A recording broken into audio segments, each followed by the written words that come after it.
Today, we are expecting some severe weather across the local area. So, as this is the first day that we are expecting severe weather in the local area, we are going to go ahead and bring you a GWP severe weather preparedness video. And so, this is a singular video. This will not be recorded and released multiple times. It's only going to be a one-time video that we're going to do at the beginning of the severe weather season. And because this is our first real severe weather risk across the state of Missouri, we decided that it's time that we go ahead and release the video. So we're just going to hit on a few highlights of things that we feel like that you need to do before today's severe weather, as well as any future severe weather that we may experience through the remainder of the spring season. So I guess we'll start off with a couple of important things to know, particularly about watches versus warnings. Very important distinction between the two of those. We'll start off with what is the difference between a severe thunderstorm watch and a severe thunderstorm warning. And a severe thunderstorm watch means that conditions are favorable for the development of severe weather. And a severe thunderstorm warning is severe weather is imminent or occurring, is basically the idea behind it, just like we would see in a tornado. And in order for a thunderstorm to be classified as a severe thunderstorm, there has to be winds of 60 knots or greater or quarter size hail. So one of those two things must be happening in order for it to be considered a severe thunderstorm. 60 knots is 58 miles per hour. So 58-mile-per-hour winds and quarter size hail, one or both of those things must be occurring in order for a storm to be a severe thunderstorm warning. Absolutely, an important distinction to make there, Jake. Again, many of those who don't spend a great deal of time paying attention to the weather and whatnot, and again, certainly getting wrapped up in sort of all of the hubbub of severe weather, tornadoes, and different things when they come through town. Any of the severe weather like we're experiencing today. Well, it's easy to get wrapped up in all of the chaos of that and failed to make these distinctions. Was it a watch? Was it a warning? Was it a well, who's it? I don't know what it was. So it's important to make that distinction. Jake. Yes, and a few other things with severe thunderstorm warnings. There's a lot of things that are pretty complex about them. And so we'll just look at a few kind of important things is they're issued by county or parish in the state of Louisiana. So it's very important that if you're on the road or really just even at your house, that you know what county you're in, because when the National Weather Service issues them, they're going to be announcing them by county. So it's very important that you know the county. Typically, for a severe thunderstorm warning, you're going to have about 15 to 20 minutes before the storm actually approaches. And understand that it does not have to be raining in order to see winds of 60 miles per hour. When a severe thunderstorm is weakening, we have what is called a gust front, and sometimes we can get winds of over 60 miles per hour ahead of the actual thunderstorms themselves. So it's very important to understand that if a severe thunderstorm warning is issued, that you need to seek shelter immediately in the safest location and really the quickest way in order to do so. And also, when it comes to severe thunderstorm, it doesn't have to be, or it doesn't mean that like thunder and lightning is not a qualification for a severe thunderstorm warning. So that's one of the important distinctions when it comes to severe thunderstorm warnings is it's not because there's a lot of lightning or thunder. It is because there is potentially dangerous hail because it's quarter size or greater that can do damage, or it's because you're experiencing 60-mile-per-hour winds, which can cause damage. And so that's very important to understand. We also have thunderstorm tags that can be issued. Sometimes you will hear something called an observed tag. If a National Weather Service has issued an observed tag, that means that the storm has been observed in some capacity. If it's called radar indicated, that means it's not confirmed, but the radar is suggesting that it is likely occurring. So we've also had those. Sometimes with severe thunderstorm warnings, there's also something called a tornado tag, in which it is possible, but unlikely unlikely that a tornado is occurring. So if a severe thunderstorm warning is issued and there is a tornado tag, then it is recommended that you seek shelter like you would for a tornado. And we also have things that are called destructive tags. A destructive tag means that you have winds of at least 80 miles per hour or you have severe hail. If that's the case, that means that the damage could be more significant. So you may also see those tags as well.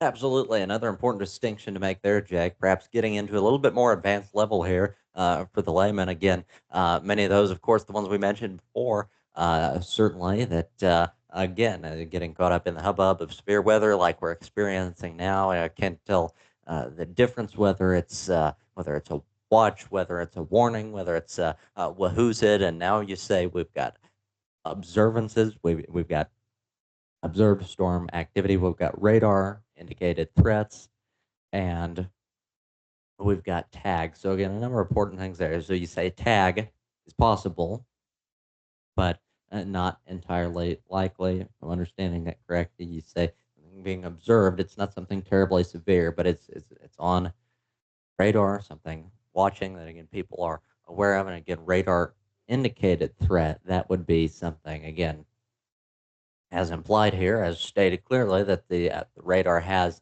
indicated, but again, haven't drawn huge conclusions, huge predictions from that, at least not yet. Am I understanding that correctly, Jake? Yeah, so there's kind of what I would consider there's three different tags. You have a radar indicated versus an observed tag. And so that is if the storm, like what is the source? So that would be your source tag. And then tornado possible is whether or not there's rotation within the storm that could lead to a tornado.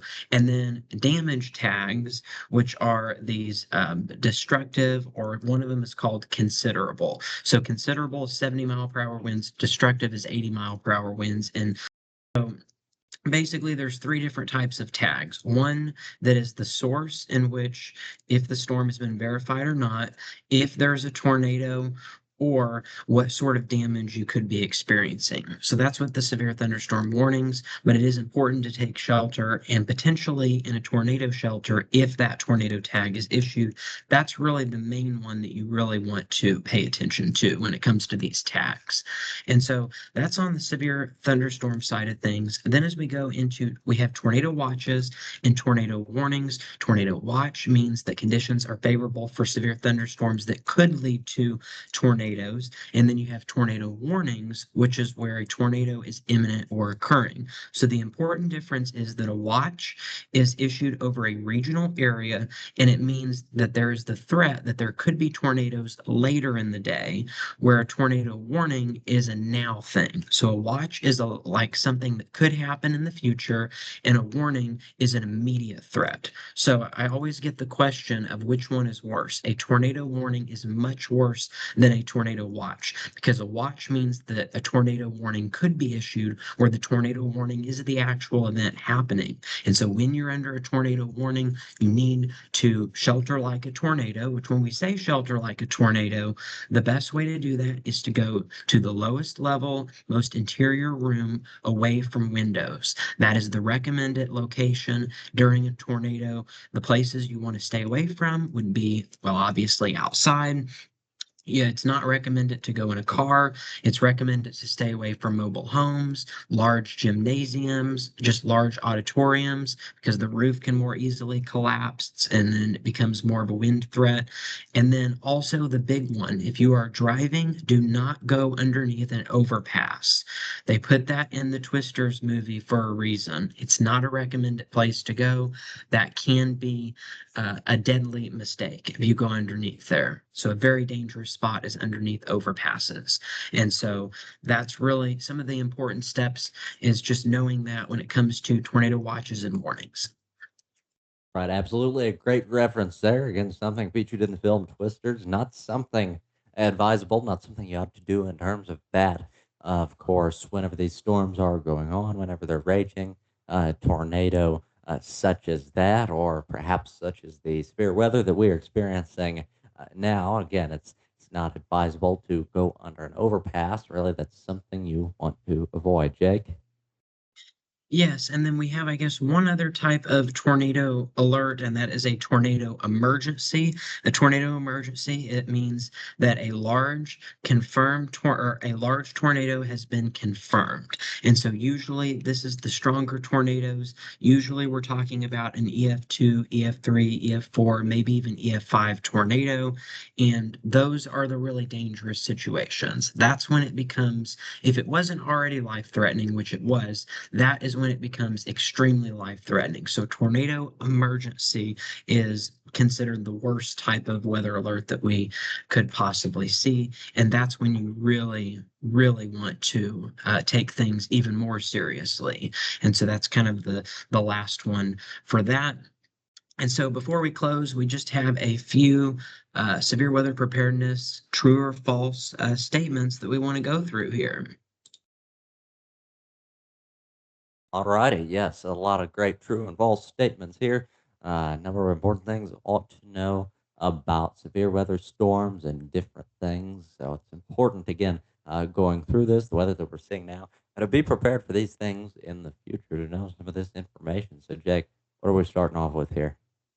So we'll start off with the category of thunderstorms and lightning. If you can hear thunder, you are close enough to be struck by lightning. That is true. The statement we always hear is when thunder roars, go indoors, because when you hear thunder, you are close enough to be struck by lightning. Now, if you go to the reverse on that, and yeah, I don't believe we have a statement about this one, so I'll go over this briefly. That doesn't now it doesn't mean that the reverse. If you can see lightning, that doesn't mean that you can necessarily be struck by it. Sometimes lightning, you can see lightning even though it's like 50 or 70 miles away. So important to understand that it's more about whether or not you can hear thunder. If you can hear thunder, that means you are close enough to where you can be struck by lightning. So going into the next one here, is it safe to use corded electronics during a thunderstorm as long as you stay indoors? That is false. Lightning can travel through wiring. I've actually heard a story where a woman got struck by lightning while on a phone call. It went through the phone and struck her ear, came through the phone. So, Yes, certainly, very unfortunate there, and again, it's not a desirable situation to be struck by lightning. So something certainly worth avoiding. Jake, you mentioned in terms of taking precautions on that. Of course, if you can hear thunder, means lightning's getting ready to strike again. You're in range. It's possible to be struck by lightning, but again, on the other end of that, as you mentioned, it's possible to see lightning. That's not necessarily nearby. That's not necessarily going to strike you. Of course, most all of us have seen a lightning at times. Again, from a great distance. A great distance that sort of lights up the entire sky. Again, that's a great distance away. Doesn't mean necessarily that you're going to be struck by lightning, but certainly, Jake, I've had folks in my family have been struck by lightning, so that's a serious thing, something you want. And of course, you mentioned earlier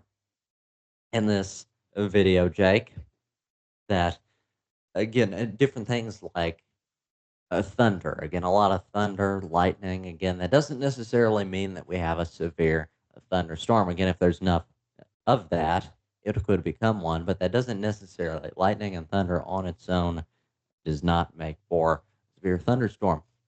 That said, if lightning's around, there's a possibility, a risk of getting struck. So just because there's not a severe thunderstorm warning does not mean you don't have the risk of getting struck by lightning, something like that. So we're not saying, whenever we say that a severe thunderstorm warning is not the same as just hearing thunder or lightning. We're not saying it's totally safe. Just go outside with a metal bucket on your head, do whatever you want. No risk of it. And no, you could still be struck by lightning if there's lightning in the area. But again, important distinction to make between that and the actual severe thunderstorm warnings. Jake? yeah, you definitely don't want to do that. And so again, it's not just you only have to seek shelter when there's a severe thunderstorm warning. No, not at all. Anytime you hear thunder, regardless of if it's a severe thunderstorm, you need to go inside. So that is certainly big. And again, it's not just when you're indoors that you're totally safe because you can be struck through those corded electronics. You should also avoid showers, sinks, and plumbing during a thunderstorm. That is definitely true as well. You can be struck by lightning in the shower. So then we go into staying near windows during a severe thunderstorm is safe as long as they are closed. No, wind and hail can shatter glass, especially when you get into that severe hail. You could be seeing damage and then the hail can come through. And so it's just not safe because then you can get pelted by rain and hail and everything. So that's just not a good thing. A wind could also blow a tree branch into the window and then it could impale you because you're standing next to that window. And so there's just a lot of things that could go wrong. So during a severe thunderstorm, stay as far away from the windows and doors as possible. And then our last two statements. This is one of the biggest things that I want everybody to take away here. A severe thunderstorm watch means conditions are favorable for dangerous storms to develop. A severe thunderstorm warning means the storm is happening or imminent in your area. So that is the important distinction between a watch and a warning. The big thing that I want everybody to take away, both of those statements are true. So now we'll move into the tornado safety section. Opening windows during a tornado helps equalize pressure and prevents damage. No, not at all. This is a waste of time and increases the danger. And the reason for that is it's more likely during a tornado, if your windows are open, that your house is going to fall apart because then the wind can come through your windows and can push your wall down. So that actually makes it worse. There's this there's a similar thought process with hurricanes. There's a myth that's gone around that if you put tape over your windows, that will help your windows from blowing out during a hurricane. That is not true, just like opening your windows during a tornado. Both of those are not true or are not true at all. Something that is true, the safest place during a tornado is an interior room on the lowest floor away from windows. That is definitely true. And again, this is another one of those key takeaways from this video that I hope everybody is able to kind of take away from. So, next one here, tornadoes can cross rivers, mountains, and large bodies of water. This is all true. When it crosses a large body of water, though, it normally turns into a water spout. And so that's kind of an important thing on that. And then we kind of went over this one. Sheltering under a highway overpass during a tornado is a safe option. Absolutely not. False, false, false. Wind speeds can increase. Flying debris can still hit you underneath an overpass. Do not shelter under a highway overpass. That is absolutely the last place you want to be at during a tornado. You might as well just be standing in the middle of the field. You would actually be safer just standing in the middle of the field than you would underneath an overpass. All right, yes, certainly worth noting on that front, Jack, of course, in that scenario being out on the road in that event. Again, best case scenario, again, in terms of safety, is to avoid that altogether. Again, if there's a possibility in the area, again, even just beginning with, of course, a watch, as we mentioned, it's important to know the distinction between a watch and a warning. Yes, warning is more severe. Of course, that means that's an indication that the actual event is imminent, that it's happening. But still, even if you're aware of that and the possibility of those, it is ideal to, again, be prepared to take shelter at the very least in the event that things become more severe. Be at least, again, indoors before all of this for sort of the optimal safety conditions. Jake? Yeah, and so we'll finish out the tornadoes, true or false statements with a few more here. We've got mobile homes are extremely dangerous places during tornadoes, even when they're tied down. That is true. And then we go on to tornadoes can form at night when they're harder to see. That is definitely true. In fact, 39% of tornadoes in the state of Missouri occur during the nighttime. So Missouri is a state that has a high percentage of nighttime tornadoes. So it's important to understand. And overall, overall, tornadoes at night are 3 times more deadly because people are asleep and may not see them coming. And do not assume that you will be able to see the tornado coming at night because of the lightning. If the tornado is rain wrapped, you will not be able to see the tornado through the lightning. And you can also have obstruction from trees. And I mentioned that if you were underneath an overpass during a tornado, that you would be better off in a field. So that leaves the question, what should you do if you're outside and there's just no way that you have time to take shelter in an interior structure that's safe? What's the best option? Well, first off, if you're in a mobile home, you're safer outside. That's one thing that I want to point out about that. As shocking as that is, you're actually safer outside than you are there. Um, but again, what about if you are caught outside during an actual tornado? What is your best procedure? Well, you need to get on the ground. You need to get as low to the ground as possible. And the reason why is because you're less likely to be hit by flying debris. You need to make yourself as little as possible because then you're as little of a target. The other thing is, if you're closer to the ground, you're less likely to be picked up by the wind. And then also, do not totally lay down flat. Make sure that your hands are over your head, just like you would have practiced in a school tornado drill. But do that outside as well, because that is going to protect your head, which is very essential that you protect your head from flying debris. The other thing is, do not lie totally flat on the ground because then that increases your chances of being struck by lightning because then you are a wider target to be struck by lightning. So that's another important thing. So go to a very low spot, like a valley would be really good. Even like the ditch on the side of the road, that would even be safer than being in your car or being under an overpass. So those are, obviously this is like worst case scenario, but if you do find yourself in that scenario, that's the best option to do. Absolutely, and perhaps this is the advice to take heed of. Of course, if you missed out on the previous parts that we gave, of course, the best case scenario, again, in terms of preventatively being prepared for these severe weather conditions, again, conditions such as we are now seeing, the best thing, again, when those are coming, when there's a high likelihood of that, again, just be inside and be prepared to take shelter. And again, that lowest level interior room of your home if at all possible. Now, again, if you ignored that device or if you ignored that advice for some reason and a tornado's headed your way, you're out on the road, again, you're outside, well, again, that's what to do. So, again, best case scenario, if possible, and it may seem somewhat counterintuitive, but again, being in something, again, a lot large sort of thing, vehicle, something like that, even a mobile home. Again, you may think that would be sturdier, but again, those don't often have, of course, they're mobile homes. They don't have permanent foundations that they're anchored down to. So those can get,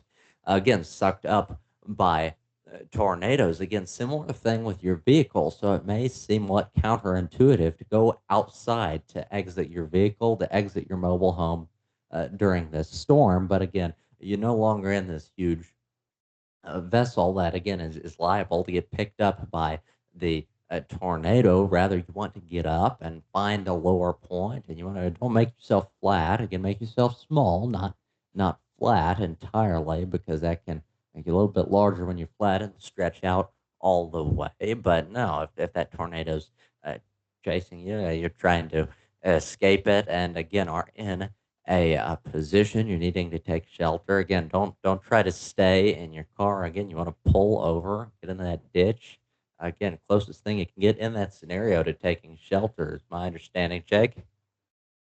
Yes, yeah, that's definitely the right choice to make. And I guess the final thing before we move into hail is if a tornado appears to be getting larger, that means it is coming towards you, and you need to do something pretty quickly about that.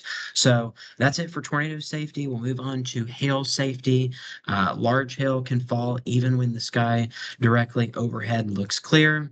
This is true, as sometimes that hail can fall ahead of the storm. Hailstones larger than 1 inch in diameter indicate a severe thunderstorm. This goes back to what I said kind of at the beginning. Quarter size hail or larger, that's when you could be looking at damage. That's when hail turns into a bigger threat.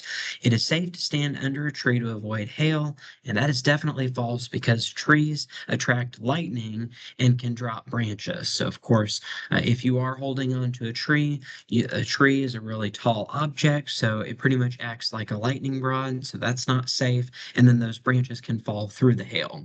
Hail can damage roofs, vehicles, windows, even without strong winds. This is definitely true. It doesn't take strong winds. I mean, winds can definitely do damage, but wind or hail can also do similar damage as well, just a little bit different. And that leads us into damaging winds safety. Straight line winds from thunderstorms can be as strong as weak tornadoes. This is definitely true. We call it, again, straight line winds. Particularly happens when there is kind of a bow shape in the radar. It's considered like a bow echo. We can get winds that are the same strength as a weaker tornado. So that is a true statement. If a thunderstorm has strong winds, parking under a tree is the safest way to protect your car. Definitely not, as we mentioned before, with the hail, falling limbs become a big hazard. Downbursts can cause sudden dangerous wind gusts that knock down trees and power lines. That's true, similar to weak tornadoes and, as we said, straight line winds. And this is part of the reason why a team has to survey the damage to indicate whether or not it was a tornado or not, because sometimes straight line wind and downburst wind can appear as if it was tornadic damage. And then you should stay in your vehicle during severe winds because it cannot be overturned. That's definitely not true. Many storm chasers have been flipped over because of strong winds in their vehicle because they got a little bit too close. And then finally, in the last couple minutes here, we'll wrap things up with safety with flooding. Just 6 inches of fast moving water can knock an adult off their feet. This is true. And then it is safe to drive through floodwaters if you think your vehicle is heavy enough. Not at all. 2 feet of water can sweep away most vehicles. Sometimes even less than 2 feet is possible. The other thing is it's very hard to know how deep the water is. Sometimes the way it looks can be very deceiving. You also don't know how fast the water is flowing, so that can be very dangerous. You also don't know what debris could be in there. I have seen things as large as a couch that's been floating down the road. So you never know what's in the floodwaters. And then that gets us into the next couple of points here. Flash floods can occur with little or no warning. That's the name, that's kind of the phrase flash. And then floodwater may contain debris, chemicals, or live electrical hazards, or even floating couches, as we mentioned. That is true. And then finally, if your home begins to flood, you should go to the basement for shelter. That is definitely false because people can drown if your entire basement fills with water. And so then you might ask, well, but what if I'm under a tornado warning and my basement is flooding? Then you need to go to the lowest dry level of your home. That is the best thing, or that's the best thing to do in that scenario. Absolutely, yes. Important information to know there, Jake. So another important distinction, perhaps, and again, we may have missed this entirely, but a bit of reiteration on it couldn't hurt. Of course, as you just mentioned, flooding that may occur during a tornado. Of course, as we all know, as we've reiterated throughout this video, whenever you have a tornado, whenever you're under that warning, you want to get to the lowest, most interior room on your house. Again, usually a basement or something if you have one, the best case scenario. But again, if that's flooding, of course, as you mentioned, lowest interior dry level of your house. So you mentioned that the possibility of, again, flooding during a tornado. What about the possibility of flooding outside of a tornado? It's during a storm, your house is flooding. Well, presumably that would be something like a tornado. So perhaps I don't reckon that would really happen where your home is flooding. I reckon it could, where flooding is caused, but it's not necessarily a tornado. Maybe a severe thunderstorm of sorts that causes flooding. Would it be a similar thing that you'd have to do there, Jake?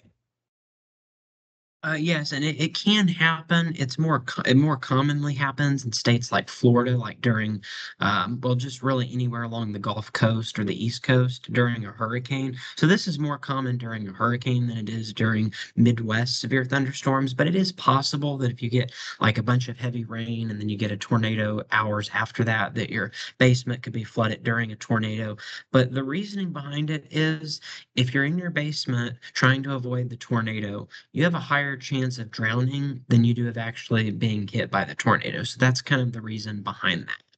Well, that's all the time that we have for this evening. So hopefully this has been insightful as we move into severe weather season. Absolutely. We thank you all for tuning in again. Again, stick with it. Maintain those safety standards throughout this severe weather. You want to watch on that. Again, stay safe out there, folks. Until next time, I'm Jacob Fulmer. I'm Isaac Hedges, host of Great World Podcast from all of us at. Oh, what the heck am I saying? That's crazy. That's not the All Great right, World. we What can am I? just cut it there. We don't really Yeah. need